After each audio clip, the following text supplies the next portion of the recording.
Kalian tahu nggak, kenapa sebuah bangsa yang punya leluhur dan bahasa yang sama persis, tiba-tiba dipaksa menjadi dua dunia yang saling membenci? Di satu sisi, ada negeri dengan gedung-gedung kaca yang menembus langit, pusat teknologi dunia dan denyut ekonomi yang tidak pernah tidur.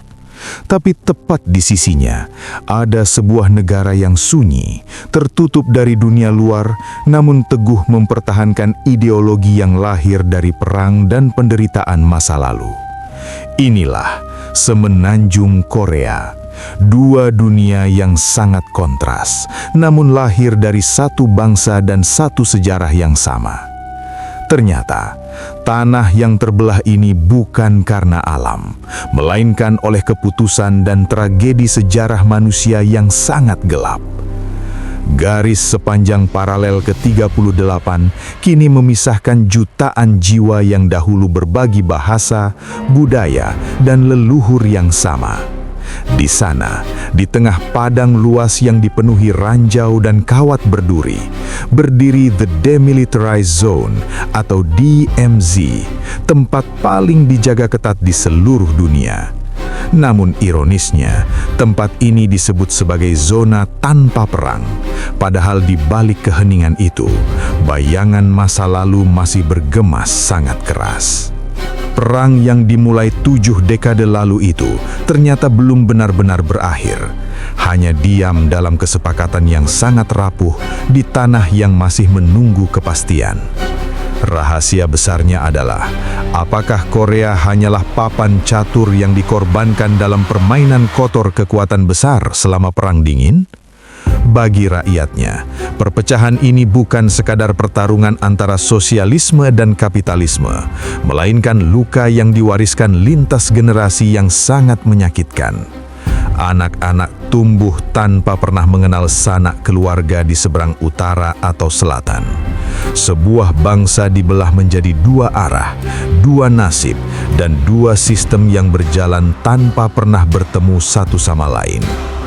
Korea Selatan kini dikenal sebagai lambang kemajuan dan demokrasi, sedangkan Korea Utara menjadi simbol kemandirian dan perlawanan terhadap dunia luar. Dua kutub yang saling berseberangan, namun lahir dari sejarah yang sama. Dan untuk memahami mengapa garis itu muncul, kita harus menelusuri jejak jauh ke belakang, ke masa ketika Korea belum terpecah oleh ideologi, melainkan hidup sebagai satu kerajaan yang tenteram di bawah naungan dinasti Joseon. Sebuah kisah tentang kemuliaan, penaklukan, dan akhirnya titik perpecahan yang mengubah wajah Asia untuk selamanya. Berabad-abad sebelum dunia mengenal istilah utara dan selatan, semenanjung ini adalah satu kesatuan budaya yang sangat kokoh. Di bawah langit Asia Timur, berdiri dinasti Joseon, monarki yang memerintah lebih dari 5 abad, menjadikannya salah satu yang terlama dalam sejarah Asia.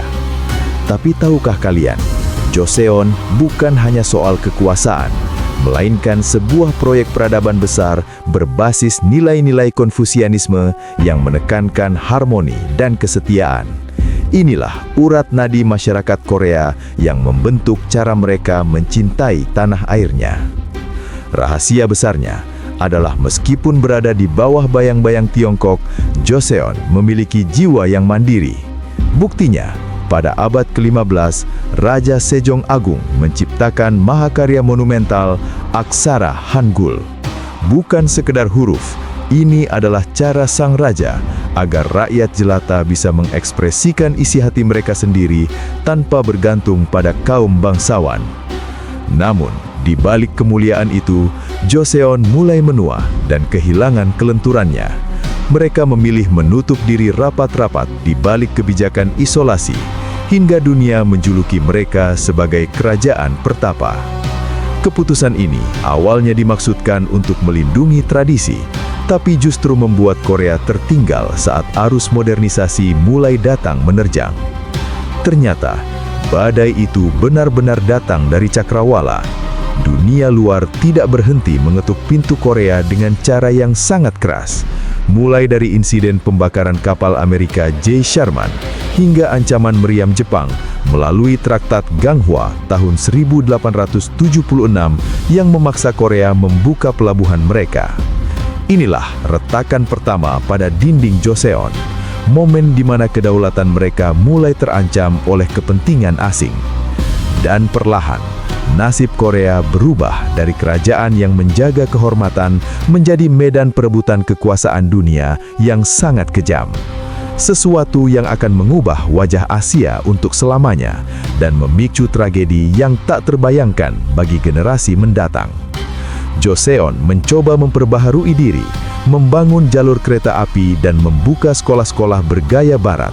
Namun kekuatan internalnya sudah terlalu rapuh menghadapi badai kolonialisme yang mulai menghantam kedaulatan mereka. Ketika matahari terbit di atas istana Gyeongbokgung pada tahun 1910, bendera Korea diturunkan dari tiang tertinggi. 5 abad kejayaan dinasti Joseon berakhir dengan sebuah upacara singkat yang memilukan, menandai dimulainya babak paling kelam dalam sejarah mereka.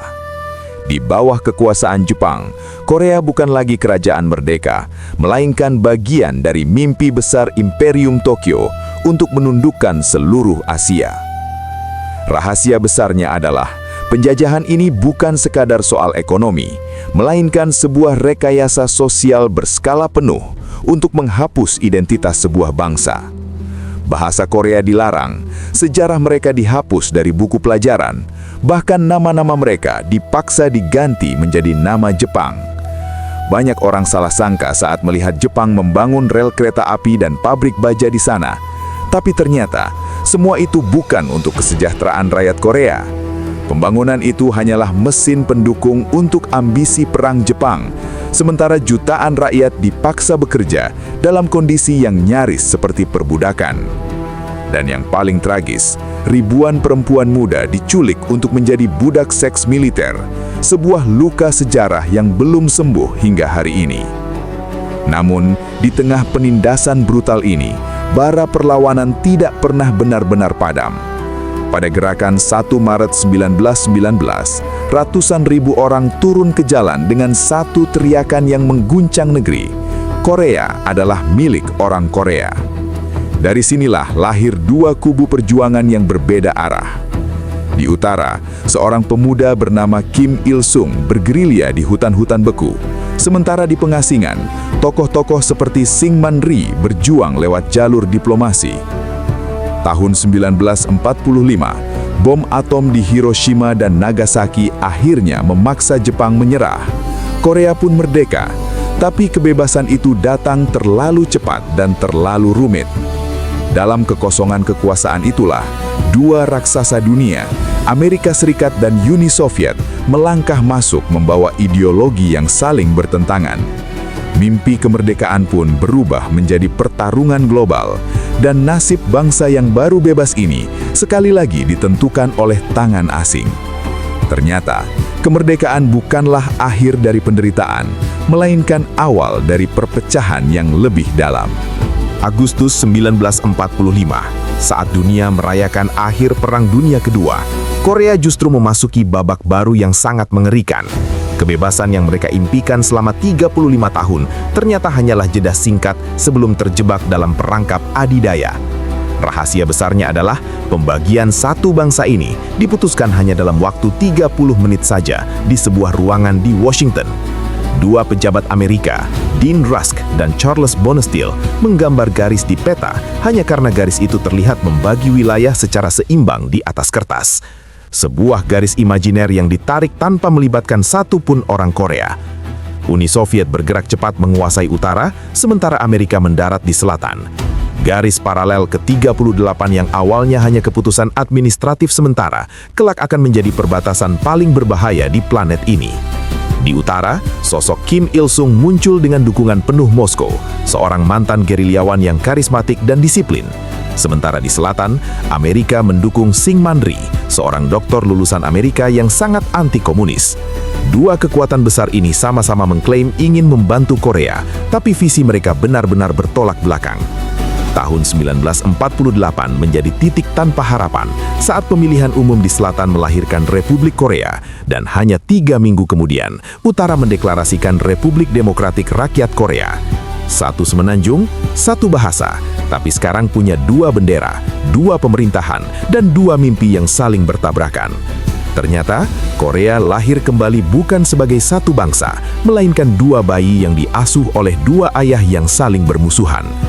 Ketegangan pun memuncak hingga pada pagi buta tanggal 25 Juni tahun 1950, kabut tebal di Sungai Imchin pecah oleh dentuman artileri. Pasukan Kim Il-sung menyeberangi garis batas itu, memicu perang antar saudara yang paling berdarah di abad ke-20. Inilah awal dari kehancuran total, di mana kawan menjadi lawan dan tanah air menjadi medan pembantaian ideologi global yang mengubah seluruh wajah semenanjung menjadi puing-puing kehancuran dalam sekejap mata. Musim panas tahun 1953. Di sebuah desa kecil bernama Panmunjom, para perunding akhirnya duduk di meja yang sama.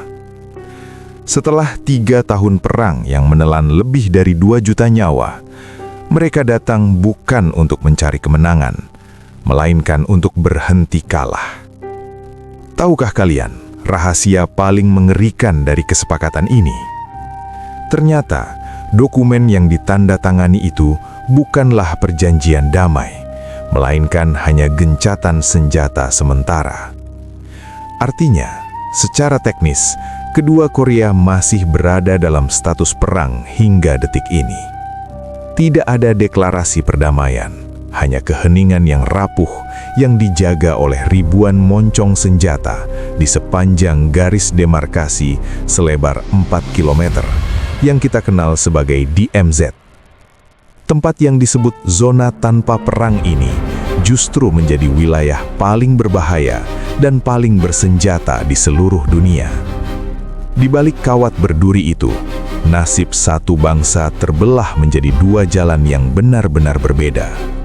Di utara, Kim Il-sung membangun benteng ideologi kemandirian Juche yang sangat tertutup.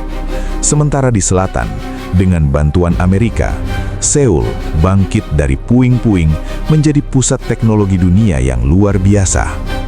Tapi rahasia besarnya adalah, perpecahan ini bukan sekadar soal politik, melainkan luka yang membelah jiwa sebuah bangsa.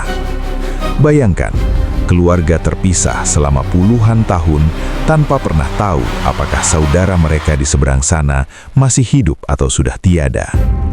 Mereka hidup di bawah propaganda yang saling bertolak belakang, meyakini bahwa pihak lain adalah ancaman yang mematikan.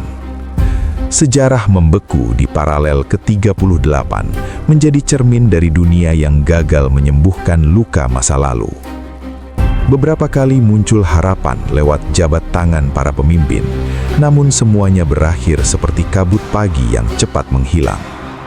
Selama belum ada tangan yang berani menghapus garis itu, luka bernama Korea akan terus menganga menatap dunia dengan diam. Jadi, jika garis itu benar-benar hilang suatu hari nanti, apakah mereka siap untuk kembali menjadi satu? Besok kita bongkar rahasia sejarah apa lagi ya? Follow dan subscribe Tanya Selalu, biar kalian gak ketinggalan misteri berikutnya.